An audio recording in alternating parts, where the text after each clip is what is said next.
کبھی کسی کرپٹ کو ہاتھ ڈالتے ہیں تو اجتماع ہو جاتا ہے، مافیا اکٹھا ہو جاتا ہے، دھکا دیتا ہے، ہاتھ نرم کرو نہیں تو چینی کی قیمت 100 روپے سے تجاوز کر جائے گی۔ کسی کرپٹ کو ہاتھ ڈالنے کی کوشش کرتا ہے کہ ایکا ہو جاتا ہے، ایک مجمع جمع ہو جاتا ہے، دھمکیاں ملتی ہے، حکومت کو الٹانے کی بات کی جاتی ہے، اکثریت کو پلٹنے کی، اقلیت میں بدلنے کی بات کی جاتی ہے۔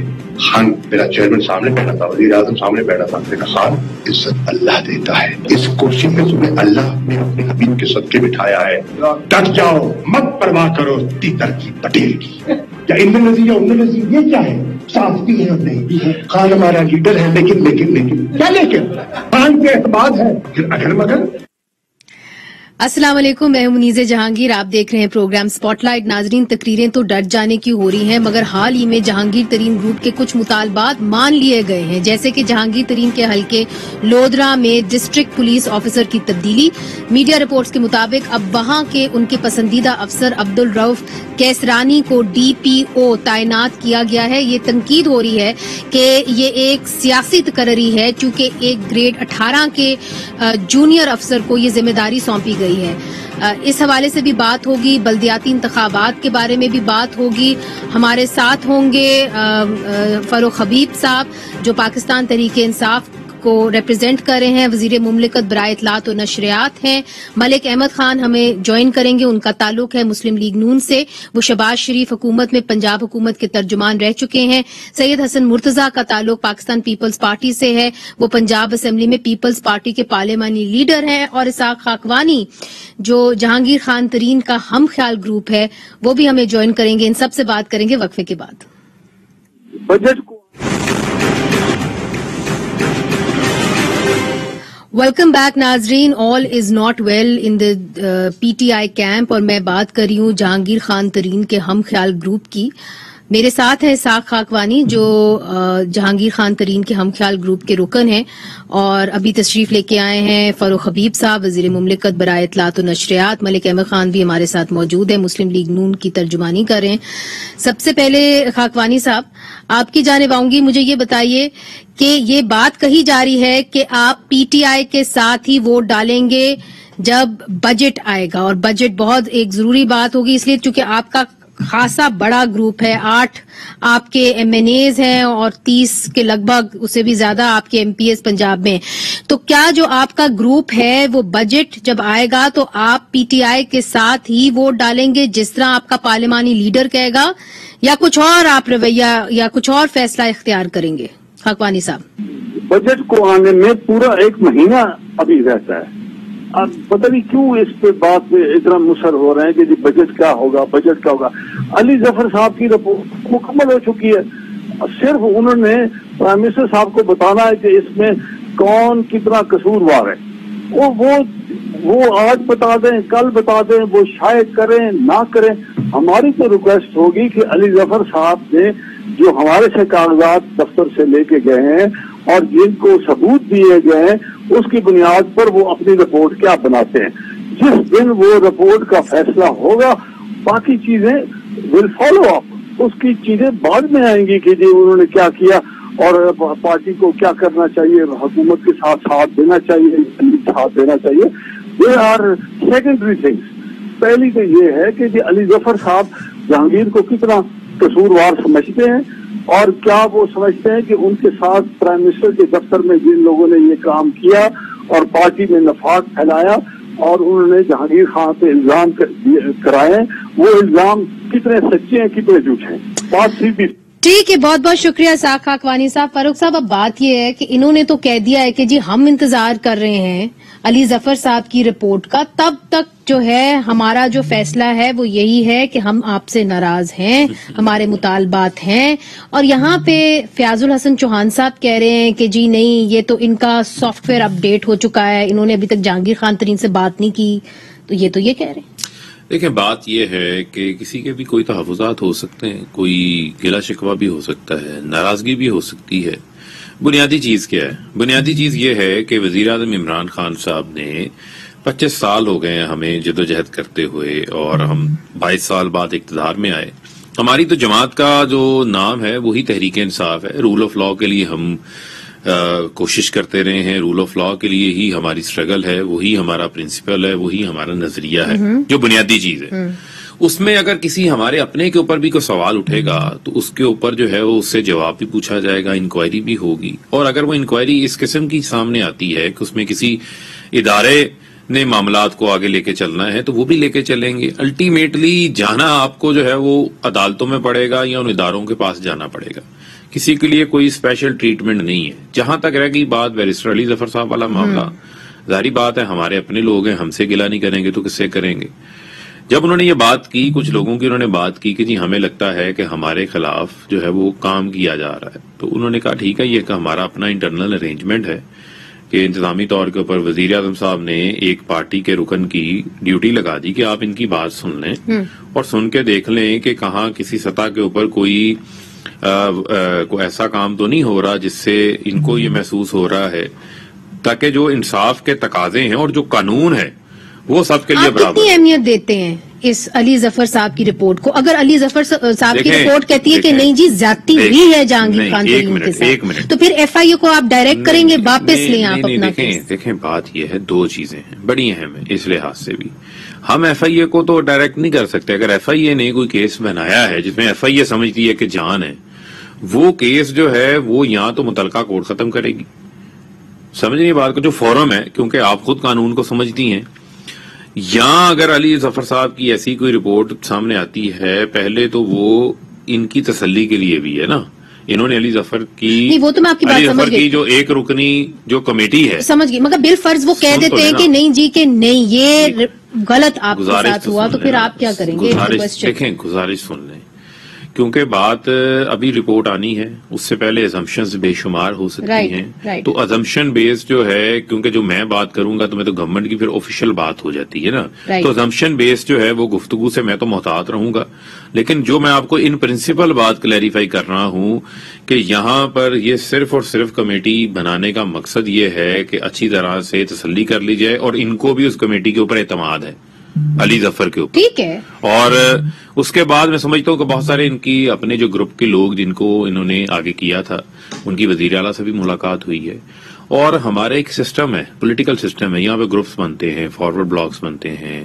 جو آج کوئی شاید اس گروپ کے اوپر باتیں کر رہے ہوں, ان کی اپنی پارٹیوں میں گروپس بنتے رہے ہیں. حالیہ دنوں میں 7-8 لوگ, تو یعنی کہ مشکل وقت نکل جائے گا. 52 لوگوں کا گروپ کافلی کا بن گیا تھا. مگر جو آپ نے بات کہی ہے نا فاروق صاحب, اور آپ نے یہ کہا ہے کہ جو ایف آئی اے ہے ہم اس کو کوئی خاص قسم کی انسٹرکشنز نہیں دیں گے. ٹھیک ہے ملک صاحب, آپ تو قانون کو بہت اچھی طریقے سے جانتے ہیں, وکیل ہیں آپ. یہاں پہ انہوں نے کہا جی ہم نے ایک پرنسپل سٹانس لے لیا ہے, وہ یہ ہے کہ اگر ایف آئی اے ہمیں کچھ پتا بھی چلا کہ جی نہیں صحیح طریقے سے نئی تحقیقات ہوئی, تو ہم ایف آئی اے کو کوئی اسپیشل انسٹرکشنز نہیں دیں گے. Where do you see this going? آپ تو پنجاب اسمبلی میں بیٹھے ہوئے.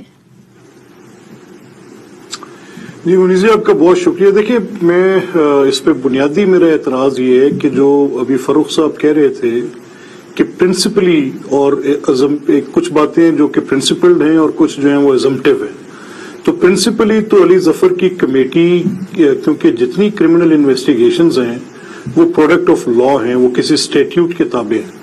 یہ ممکن نہیں ہے کہ آپ کی ایف آئی اے کی تفتیش یا پولیس کی تفتیش کے اوپر آپ ایک پولیٹیکل پرسن کو ایز اے کمیٹی نامینیٹ کر دیں کہ وہ انویسٹیگیشن کو مانیٹر کریں, یا اس کے کوئی بھی گڈز اینڈ بیڈز کو وہ آ کر ایکسپلین کریں کہ یہ انویسٹیگیشن کس طرح سے کی جا رہی ہے. This is not warranted under the law.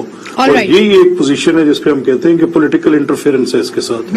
اور سیکنڈلی جو اس کا دوسرا امپورٹنٹ پوائنٹ ہے کہ یہ ایک اسٹیٹیوٹری پروویژن ہے, یعنی ایف آئی اے ایک لا کے تابع ہے اور وہ لا کے تحت اپنی ایکسرسائز کر رہی ہے. تو کیا یہ کوئی سپرا باڈی کانسٹیٹیوٹ, سپرا لا باڈی کانسٹیٹیوٹ کر دی گئی, چاہے وہ ون مین علی ظفر صاحب کی ہے, کہ وہ پروب کرے کہ ویدر اس کی انویسٹیگیشن کا کنٹینٹ درست ہے, آئی او آفیسرز کا رویہ درست ہے, یا کسی نے میلا فائڈی پہ کی ہے. تو یہ انویسٹیگیشن پولیٹیکل کنٹرول پرووائڈ کرنے کی بات ہے, یہ پولیٹیکل کنٹرول پرووائڈ کرنے کی بات کی جا رہی ہے. تو آپ سمجھتے ہیں ملک صاحب, ایک چیز کلیئر کر دیں, آپ یہ سمجھتے ہیں کہ یہ جو سپرا باڈی جس کو آپ نے علی ظفر کی کمیٹی کو نام دیا ہے, جو ایک رکن کمیٹی ہے, آپ سمجھتے ہیں کہ یہ ایک طریقے سے اثر انداز ہوگی ایف آئی اے کے اوپر, چاہے وہ اس کی کوئی بھی فائنڈنگ ہو؟ یہ ایبسولوٹلی دیکھیں نا، ایک تو یہ کسی قانون کے تابع نہیں بنی، جو چیز ایک انویسٹیگیشن کیونکہ کریشن آف اسٹیٹیوٹ ہے اور some thing out side the ambit of that law کی جائے گی تو اس کی کوئی حیثیت ہی نہیں ہوگی. یہ دیکھیں اس میں بیسکلی ہوا کیا ہے، یہ پی ٹی آئی کے پورے نیریٹو کی ڈیفیٹ ہوئی، یعنی چند ان کی اپنی جماعت کے لوگ انہوں نے یہ مسئلہ اٹھایا. مسئلہ یہ اٹھایا کہ جہانگیر خان کے خلاف پرچہ کیوں درج ہوا ہے ایف آئی اے کے اندر اور ان کی تفتیش کیوں ہو رہی ہے، اور ساتھ یہ انہوں نے وزیر اعظم کے پاس جا کر بات کی. تو یہ ساری ایکسرسائز پولیٹیکل انٹرفیئرنس ہے، یہ پولیٹیکل کنٹرول پرووائڈ کرنے کی ایکسرسائز ہے. اور وزیر اعظم کا ان کو ایک آڈینس دینا، ان کے تحفظات کو سننا، یہ اٹ سیلف ایک این آر او جو کہ پرائم منسٹر ایک عرصے سے کہہ رہے ہیں کہ میں کسی کرپشن کے معاملے میں کوئی انڈلجنس نہیں کروں گا، آئی ول کیپ مائی سیلف اوے، اور جو ایک ویل ہے وہ اپنے طور پہ خود کام کرے گا. لیکن یہاں پر تو ان کے پورے اس نیریٹو کی ڈیفیٹ ہوئی، وہ ان لوگوں کے ساتھ ملے اور اس کے نتیجے میں علی ظفر کی کمیٹی کو قائم کیا گیا. تو اصولی طور پہ ہم یہ دیکھ رہے ہیں کہ یہ انویسٹیگیشن جو کہ ہیڈڈ تھی بائی ڈاکٹر رضوان، اب کیا ہوا کہ جب یہ لوگ ملے تو اس کے فوراً بعد ایک میڈیا میں ایک بات سامنے آ گئی کہ جو ان کے ڈاکٹر رضوان کے اوپر ایک آفیسر ہیں ابو بکر خدا بخش، وہ اس تفتیش کو دیکھیں گے اور ڈاکٹر رضوان جو ہیں وہ پارٹ آف انویسٹیگیشن رہیں گے. تو یہ نارملی تب ہوتا ہے جب ہم لوگ اپنی کسی کمپلینٹ پہ جا کر کسی آیوگ کے اوپر ڈسکس کرتے ہیں. تو یہ ساری چیز آپ سمجھتے ہیں. آپ نے جو کچھ پوائنٹس بنائے ہیں بڑے اہم ہیں. سید حسن مرتضیٰ صاحب نے بھی ہمیں جوائن کیا ہے، ہم امید کر رہے تھے کہ اسکائپ پہ وہ ہمیں جوائن کریں گے. جی مگر میں ان سے بھی کامنٹ لے لوں پھر میں آپ کی جانب آتی ہوں. حسن مرتضیٰ صاحب، یہاں پہ ملک احمد صاحب کا جو پوزیشن ہے وہ بہت کلیئر ہے. انہوں نے کہا ہے کہ یہ جو علی ظفر کی ایک رکنی کمیٹی ہے یہ سپرا کمیٹی آپ نے بنا دی ہے، اور آپ جب عمران خان کے پاس گئے اور عمران خان نے جب جہانگیر خان ترین کے ہم خیال گروپ کو آڈینس دی تو تب انہوں نے این آر او دے دیا ان کے گروپ کو، اور یہ جو ایک رکنی کمیٹی ہے یہ حاوی ہوگی ایف آئی اے کی تحقیقات کے اوپر. آپ کی پوزیشن کیا ہے اس کے اوپر؟ بالکل انہوں نے منیزے صحیح کہا ہے کہ آپ جب بھی کسی آئی او کے اوپر عدم اعتماد کرتے ہیں، اس سے انصاف کی توقع نہیں سمجھتے کہ آپ کو انصاف دے گا، تو تبھی آپ اس قسم کی کمیٹیاں بناتے ہیں جو ان کو واچ کرتے ہیں یا سپروائز کرتے ہیں. تو میں سمجھتا ہوں کہ بالکل درست کہہ رہے ہیں ملک صاحب، یہ این آر او ہی ہے، اور اس سے پہلے بھی کئی این آر او ہو چکے ہیں. عمران خان صاحب نے خود دیے. عمران خان صاحب نے ہمیشہ ان کی مداخلت رہی ہے. وہ کہتے ہیں، ان کے وزراء کہتے ہیں، ایک ہفتہ پہلے آ کے کہتے ہیں کہ فلاں فلاں سب سے گرفتار ہوگا، اور وہ گرفتاریاں ہوتی ہیں. نہیں، مثلاً کون سے این آر اوز پہلے عمران خان صاحب نے دیے؟ سب سے پہلے تو انہوں نے اپنی بہن کو دیا، علیمہ خان کو دیا. اس پہ جو الزامات تھے کیا ہوا اس کو کسی نے پوچھا نہیں. چلے ان سے پوچھ لیتے ہیں. ٹھیک ہے حسن صاحب. فاروق صاحب، اب یہ جو حسن مرتضیٰ صاحب بھی بات کر رہے ہیں، ملک صاحب بھی کہتے ہیں جی سپرا باڈی آپ کو بنانی نہیں چاہیے تھی، ایک رکنی کمیٹی یہ حاوی ہو جاتی ہے ایف آئی اے کے اوپر، اور این آر او دے دیا عمران خان صاحب نے ان کو بلا کے ہم خیال گروپ والوں. دیکھیں بات یہ، وہ کہتے ہیں نا سادگی پہ کون نہ مر جائے خدا. میں ذرا آسان کر دیتا ہوں ان کے لیے. انہوں نے لے گئے یہ معاملے کو ایف آئی اے کی طرف. جو ایف آئی اے ہے، ایف آئی اے نے 21 شوگر ملوں کے خلاف کارروائی کا لکھا ہوا ہے، اس میں شریف خاندان کی شوگر مل بھی شامل. جو پرائم منسٹر صاحب نے علی ظفر صاحب کی ذمہ داری لگائی ہے، علی ظفر صاحب نہ تو کوئی انٹیریئر منسٹر ہیں، نہ ہی وہ ایڈوائزر ہیں، وہ ایک سینیٹر ہیں اور قانون دان. سن لینا، میں اب آ رہا ہوں نا، آپ بات کو ذرا میرا مکمل کر دینا. نواز شریف صاحب کے لوگوں کو میں آپ مکمل کر دینا نا.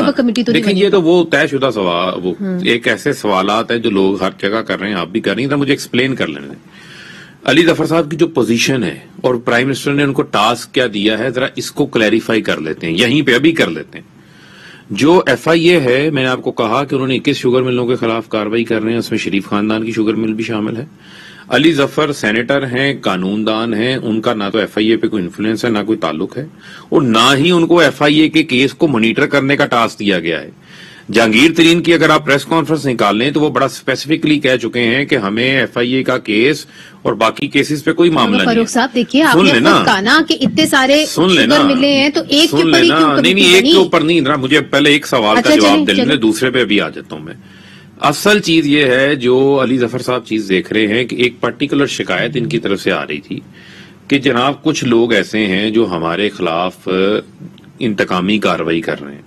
ٹھیک ہے, علی ظفر صاحب یہ ہماری اپنی پارٹی کی ایک انٹرنل ارینجمنٹ ہے جس میں جا کر ایف آئی اے کے کیس کو نہیں دیکھنا, وہ صرف ان کا جو ٹی او آر ہے وہ صرف یہ دیکھ رہے ہیں کہ یہ جن لوگوں کی طرف کہہ رہے ہیں کیا آیا ان کی طرف سے کوئی انفلوئنس استعمال ہوا ہے یا نہیں ہوا. ٹھیک ہے, آپ کا پوائنٹ بڑا کلیئر اور کیٹیگوریکلی بات کر رہا ہوں. اب آپ آ جائیں, اب ایک منٹ رک جائیں. دوسری بات یہ ہے کہ جو ڈاکٹر رضوان ہے جن پہ بہت پیار آیا ہوا ہے ان کو, وہی ڈاکٹر رضوان اگر اتنے اچھے ہیں, کریڈیبل ہیں, تو وہ شہباز شریف کا جو ٹی ٹیز کا F I A case deal کر رہا ہے جو کہ 25 ارب کا ہے, وہ ڈاکٹر رضوان ہی دیکھ رہے ہیں. تو اچھی بات ہے, ان کو اعتماد ہے ڈاکٹر رضوان کے اوپر, اچھی بات ہے.